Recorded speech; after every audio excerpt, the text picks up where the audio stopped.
দেখুন আজকে সন্ধ্যে থেকেই আরম্ভ হয়ে গেছে বৃষ্টি। আর কি সুন্দর ওয়েদার।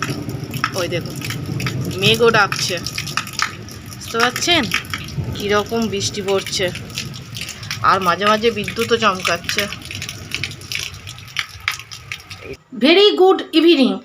আমি প্রিয়াঙ্কা, আমি চলে এসেছি আজ আপনাদের সামনে নতুন সুন্দর একটা অন্য রকমের ব্লগ নিয়ে।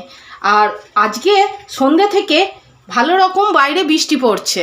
সন্ধ্যে থেকে বলা ভুল, বিকেল থেকেই। তা সেই জন্য বাড়িতে কর্তামশাই আর মেয়ের আবদারে একটু অন্যরকম রেসিপি করার চেষ্টা করছি। কারণ তাদের ইচ্ছা হয়েছে একঘেয়েমি রান্না থেকে একটু আলাদা, মা কিছু করো। তা আমি বললাম বাড়িতে চিকেন রয়েছে, তাহলে দেখি একটু স্পাইসি করে, খুব স্পাইসি করব না, কিন্তু একটু স্পাইসি করে অন্যরকম চিকেন কিভাবে করা যায়। তা এখানে আমি 500 গ্রাম চিকেন নিয়েছি। এবার আমি প্রথমে চিকেনটাকে ম্যারিনেট করে নেব। তাহলে চলুন দেখাই আপনাদের কিভাবে আমি চিকেনটা ম্যারিনেট করছি। আর আজকে পুরো ভিডিওটা স্কিপ না করে দেখবেন, রেসিপিটা আপনাদের ভালো লাগবে। তাহলে চলুন, প্রথমেই দিয়ে দিচ্ছি খুব অল্প পরিমাণে লবণ, এরপর হলুদ গুঁড়ো, এরপর দিয়ে দেবো জিরে গুঁড়ো, এবার দিয়ে দিচ্ছি ধনে গুঁড়ো, খুব অল্প পরিমাণে লঙ্কার গুঁড়ো, এরপর দিয়ে দেবো কালারটাকে আরও সুন্দর করার জন্য কাশ্মীরি রেড চিলি পাউডার। এটাতে কালারটা খুব সুন্দর হবে, কিন্তু ঝালটা হবে না। এবার দিয়ে দেবো খুব অল্প পরিমাণে রিফাইন তেল। রান্নাটা খুব অল্প উপকরণ দিয়ে খুব সুন্দর রান্নাটা হবে। ম্যারিনেট করার জন্য সমস্ত উপকরণ দেওয়া হয়ে গেছে। এবার ভালো করে মাখিয়ে নেব আর রেখে দেবো 20 মিনিট মতন চাপা দিয়ে রেস্টে।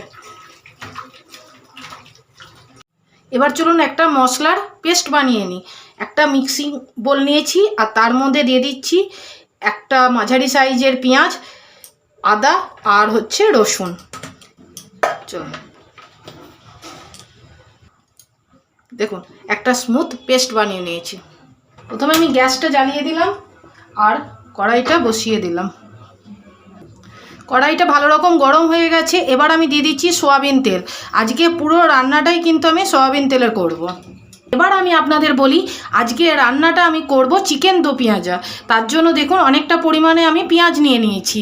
তা এর মধ্যে অর্ধেকটা পেঁয়াজ আমি এখন ফ্রাই করে নেব। আর চিকেন দো পেঁয়াজাতে পেঁয়াজের পরিমাণটা একটু বেশিই লাগে, সেটা তো আপনারা সকলেই জানেন। তাহলে চলুন পেঁয়াজটা আমি তেলে দিয়ে দিই। যখন পেঁয়াজের কালারটা এরকম গোল্ডেন ব্রাউন হয়ে আসবে, তখন একদম গ্যাসের ফ্লেমটাকে লো করে দিতে হবে, না হলে সমস্ত পেঁয়াজটা কিন্তু পুড়ে যাবে। দেখুন পেঁয়াজের বেরেস্তাটা আমার একদম রেডি হয়ে গেছে। এবার আমি তুলে নিচ্ছি এটা। চিকেনে তো আপনারা প্রত্যেকেই বড় বড় সাইজের আলু ব্যবহার করেন, কিন্তু আমার আজকে ইচ্ছে হলো এইরকম ছোট ছোট গোল গোল আলু দিয়ে চিকেন রান্না করব। এখানে কিন্তু কোনো ধামসা আলু নেই, সব দেখুন এরকম মাঝারি সাইজের ছোট আলু। তা পেঁয়াজটা আমি তুলে নিয়েছি, ওই একই তেলে আমি এই আলুগুলোকেও ফ্রাই করে নেব। দেখুন আলুটা ভাজা হয়ে গেছে। এবার আমি আলুটা তুলে নিচ্ছি। দেখুন ওই একই তেলের মধ্যে আমি এবার ফোড়নে দিয়ে দেবো গোটা জিরে, একটা শুকনো লঙ্কা, গোটা গরম মশলার মধ্যে এলাচ, লবঙ্গ, দারচিনি, খুব মিহি করেও কুচাইনি, আবার গোটা গোটাও নেই, সেই রকম কুচানো অবস্থায় দিয়ে দেবো কয়েক কোয়া রসুন। দেখুন রসুনটা লাল হয়ে গেছে। এবার আমি দিয়ে দেবো এর মধ্যে সেই কুচিয়ে রাখা পেঁয়াজগুলো। পেঁয়াজটা দেখুন নরম হয়ে গেছে। এবার আমি পেস্ট করে রাখা মশলাটা দিয়ে দিচ্ছি। মশলাটা আমি ভালো করে কষিয়ে নেব। যতক্ষণ না তেল ছাড়ছে ততক্ষণ মশলাটা ভালো করে কষাতে হবে। দেখুন মশলাটা ভালো রকম কষানো হয়ে গেছে এবং তেলও ছেড়ে দিয়েছে। এই পর্যায়ে আমি যে চিকেনটা ম্যারিনেট করে রেখেছিলাম, এই ম্যারিনেট করা চিকেনটা আমি দিয়ে দেবো।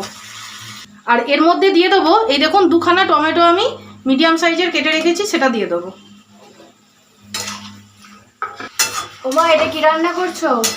এটা হচ্ছে তোদের পছন্দ মতন চিকেন দো পেঁয়াজা। বাইরে পড়ছে বৃষ্টি, আর এই রকম টেস্টি খাবার কেমন জমবে বল তো। Just looking like a wow. ও শুধু দেখবি, খাবি না তো? দেখলেই মন ভরে যাবে, খাওয়ার আর দরকার নেই। এটা ঠিক বলেছিস। একদম সুন্দর কথা। আগে দর্শনধারী পরে গুণ বিচারি। হ্যাঁ, তা আমার রান্নাটা করতে করতে একটাই কথা মনে হচ্ছে, বাইরে এত সুন্দর বৃষ্টির ওয়েদার, এত বাইরে একটা মনোরম ওয়েদার, আর বাড়িতে হচ্ছে চিকেন দো পেঁয়াজা। দুটোর কম্বিনেশনটা কেমন বলতো? Wow wow wow. যাও তুমি পড়ে নাও, আমি রান্নাটা ততক্ষণ সেরে নিই। চিকেনটা কষার সময় দিয়ে দেবো খুবই অল্প পরিমাণে একটুখানি চিনি। এটাতে কি হবে, স্বাদের ব্যালেন্সটা দারুণ হবে। দিয়ে দেবো ভেজে রাখা আলুর পিসগুলো। গন্ধেই অর্ধেক খাওয়া হয়ে যাচ্ছে, তাহলে ভাবুন একবার খেতে কেমন হবে। খেতে তো ভালোই হবে, কারণ দেখেই বোঝা যাচ্ছে। আপনারাও বাড়িতে ঠিক এইভাবেই না একবার বানিয়ে দেখবেন, অসাধারণ খেতে হয়, অসাধারণ। দেখুন চিকেনটা একদম অলমোস্ট ডান কষাটা। যে কোনো রান্নাতে দেখবেন গরম জল দিলে না তার স্বাদটা অন্যরকম খেতে লাগে, একদম ফুটন্ত গরম জল। দেখুন পরিমাণ মতন জল দিয়ে দিয়েছি। এবার আমি দিয়ে দিচ্ছি চিড়ে রাখা কাঁচা লঙ্কা, আর এবার আমি ঢাকা দিয়ে দেবো। 20 মিনিট পর ফেরত আসছি। দেখুন চিকেনটা একদম শেষ পর্যায়ে চলে এসেছি। এই পর্যায়ে আমি দিয়ে দেবো এই যে পেঁয়াজের বেরেস্তাটা করে রেখেছিলাম, এটা এবার দিয়ে দেবো। জাস্ট ওয়াও দেখাচ্ছে একেবারে, কালারটা যে এসেছে খেতেও অসাধারণ সুন্দর হয়ে যাবে, অসাধারণ সুন্দর। দেখেই বোঝা যাচ্ছে এত সুন্দর এই টেস্ট হবে। আর এই খাবারটা আপনারা বাড়িতে রুটি, অবশ্যই বানাবেন। লুচি, পরোটা, হ্যাঁ অবশ্যই বানাবেন। তো একবার নয় 100 বার আপনাদের আমি বলছি, একবার বানিয়ে দেখে আমাকে বলবেন কমেন্টে কেমন হয়েছে খেতে। আর এই রেসিপিটা একমাত্র লুচি, পরোটা, রুটি, নান এসবের সঙ্গে একদম অতুলনীয়। দেখুন রাত্রিরের ডিনার রেডি হচ্ছে।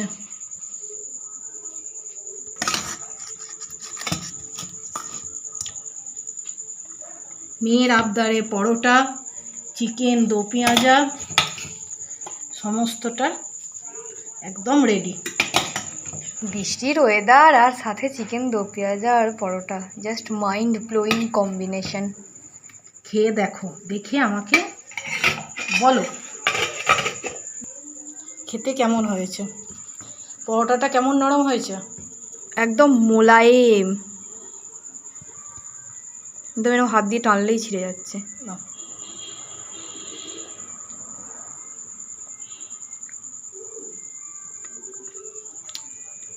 ফ্যান্টাস্টিক হয়েছে, পুরো ফ্যান্টাস্টিক। আর তার সাথে হচ্ছে পেঁয়াজ। দেখুন আমার চিকেন দো পেঁয়াজাটা একদম রেডি হয়ে গেছে। আর রান্নাটা যদি আপনাদের ভালো লেগে থাকে তাহলে প্লিজ ছেড়ে যাওয়ার আগে আমার চ্যানেলটাকে সাবস্ক্রাইব করে দেবেন, একটা লাইক দেবেন, আর কমেন্ট করে জানাবেন কেমন লাগলো আজকের ভিডিওটা। আর আপনারা অবশ্যই অবশ্যই বাড়িতে এটা বানিয়ে একবার খেয়ে দেখবেন, একদম অন্য লেভেলের, অন্য স্বাদের লাগে। তাহলে ভিডিওটা আজ আমি এখানেই শেষ করছি।